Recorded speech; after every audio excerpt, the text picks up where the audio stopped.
ലേവ്യ പുസ്തകം അധ്യായം 23. യഹോവ പിന്നെയും മോശെയോട് അരുളിച്ചെയ്തത്, നീ ഇസ്രായേൽ മക്കളോട് പറയേണ്ടത്, എൻ്റെ ഉത്സവങ്ങൾ വിശുദ്ധ സഭായോഗം വിളിച്ചുകൂട്ടേണ്ടുന്ന യഹോവയുടെ ഉത്സവങ്ങൾ ആവിത്. 6 ദിവസം വേല ചെയ്യണം. 7-ാം ദിവസം വിശുദ്ധ സഭായോഗം കൂടേണ്ടുന്ന സ്വസ്ഥതയ്ക്കുള്ള ശബ്ബത്ത്. അന്ന് ഒരു വേലയും ചെയ്യരുത്. നിങ്ങളുടെ സകല വാസസ്ഥലങ്ങളിലും അത് യഹോവയുടെ ശബ്ബത്ത് ആകുന്നു.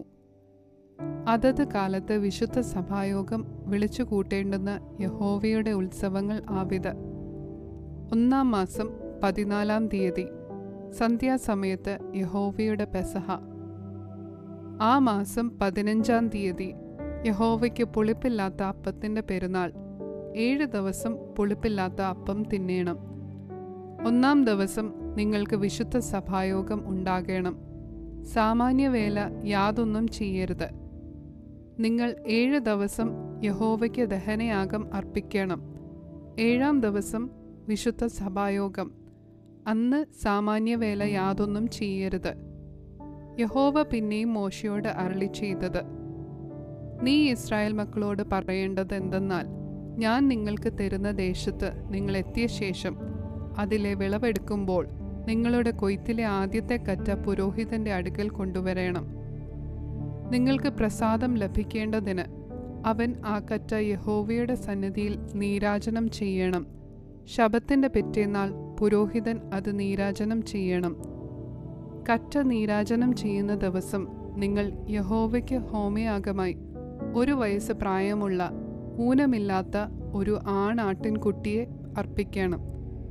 അതിൻ്റെ ഭോജനയാഗം എണ്ണ ചേർത്ത 2 ഇടങ്ങഴി നേരിയ മാവ് ആയിരിക്കണം.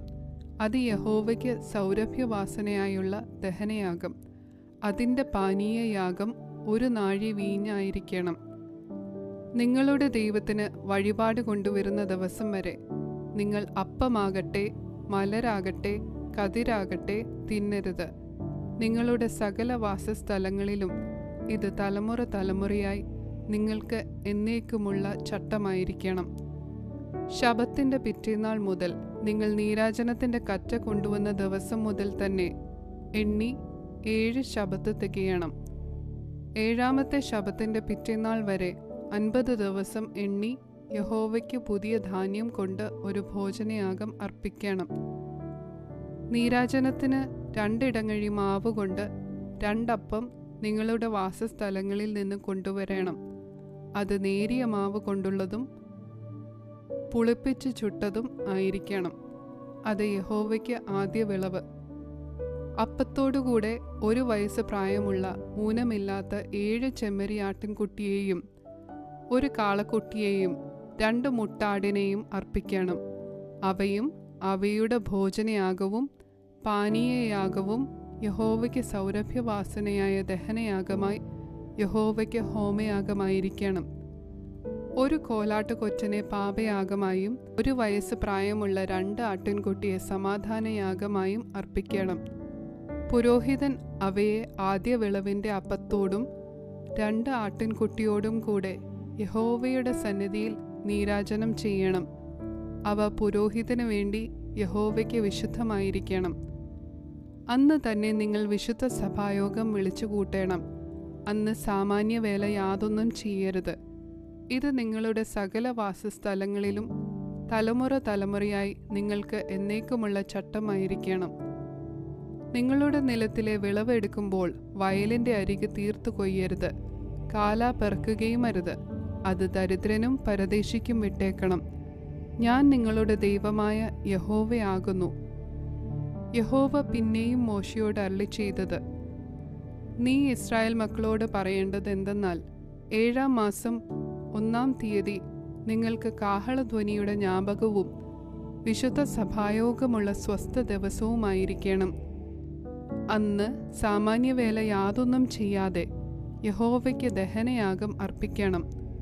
യഹോവ പിന്നെയും മോശെയോട് അരുളിച്ചെയ്തത്, 7-ാം മാസം 10-ാം തീയതി പാപപരിഹാര ദിവസം ആകുന്നു. അന്ന് നിങ്ങൾക്ക് വിശുദ്ധ സഭായോഗം ഉണ്ടാകണം. നിങ്ങൾ ആത്മതപനം ചെയ്യുകയും യഹോവയ്ക്ക് ദഹനയാഗം അർപ്പിക്കുകയും വേണം. അന്ന് നിങ്ങൾ യാതൊരു വേലയും ചെയ്യരുത്. അത് നിങ്ങളുടെ ദൈവമായ യഹോവയുടെ സന്നിധിയിൽ നിങ്ങൾക്ക് വേണ്ടി പ്രായശ്ചിത്തം കഴിക്കേണ്ടതിനുള്ള പാപപരിഹാര ദിവസം. അന്ന് ആത്മതപനം ചെയ്യാത്ത ഏവനെയും അവന്റെ ജനത്തിൽ നിന്ന് ഛേദിച്ച് കളയണം. അന്ന് ആരെങ്കിലും വല്ല വേലയും ചെയ്താൽ അവനെ ഞാൻ അവന്റെ ജനത്തിന്റെ ഇടയിൽ നിന്ന് നശിപ്പിക്കും. യാതൊരു വേലയും ചെയ്യരുത്. ഇത് നിങ്ങൾക്ക് തലമുറ തലമുറയായി നിങ്ങളുടെ സകല വാസസ്ഥലങ്ങളിലും എന്നേക്കുമുള്ള ചട്ടമായിരിക്കണം. അത് നിങ്ങൾക്ക് സ്വസ്ഥതയ്ക്കുള്ള ശബത്ത്. അന്ന് നിങ്ങൾ ആത്മതപനം ചെയ്യണം. ആ മാസം 9-ാം തീയതി വൈകുന്നേരം മുതൽ പിറ്റേന്നാൾ വൈകുന്നേരം വരെ നിങ്ങൾ ശബത്ത് ആചരിക്കണം. യഹോവ പിന്നെയും മോശയോട് അരുളി ചെയ്തത്: നീ ഇസ്രായേൽ മക്കളോട് പറയേണ്ടത് എന്തെന്നാൽ, 7-ാം മാസം 15-ാം തീയതി മുതൽ 7 ദിവസം യഹോവയ്ക്ക് കൂടാര പെരുന്നാൾ ആകുന്നു. 1-ാം ദിവസത്തിൽ വിശുദ്ധ സഭായോഗം ഉണ്ടാകണം. അന്ന് സാമാന്യവേല യാതൊന്നും ചെയ്യരുത്. 7 ദിവസം യഹോവയ്ക്ക് ദഹനയാഗം അർപ്പിക്കണം. 8-ാം ദിവസം നിങ്ങൾക്ക് വിശുദ്ധ സഭായോഗം ഉണ്ടാകണം. യഹോവയ്ക്ക് ദഹനയാഗവും അർപ്പിക്കണം. അന്ന് അന്ത്യസഭായോഗം. സാമാന്യവേല യാതൊന്നും ചെയ്യരുത്.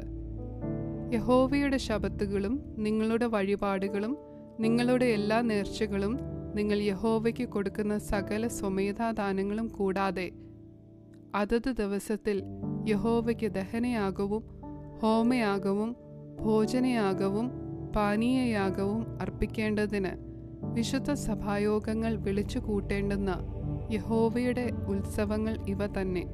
ഭൂമിയുടെ ഫലം ശേഖരിച്ച ശേഷം 7-ാം മാസം 15-ാം തീയതി യഹോവയ്ക്ക് 7 ദിവസം ഉത്സവം ആചരിക്കണം. ആദ്യ ദിവസം വിശുദ്ധ സ്വസ്ഥത, 8-ാം ദിവസം വിശുദ്ധ സ്വസ്ഥത.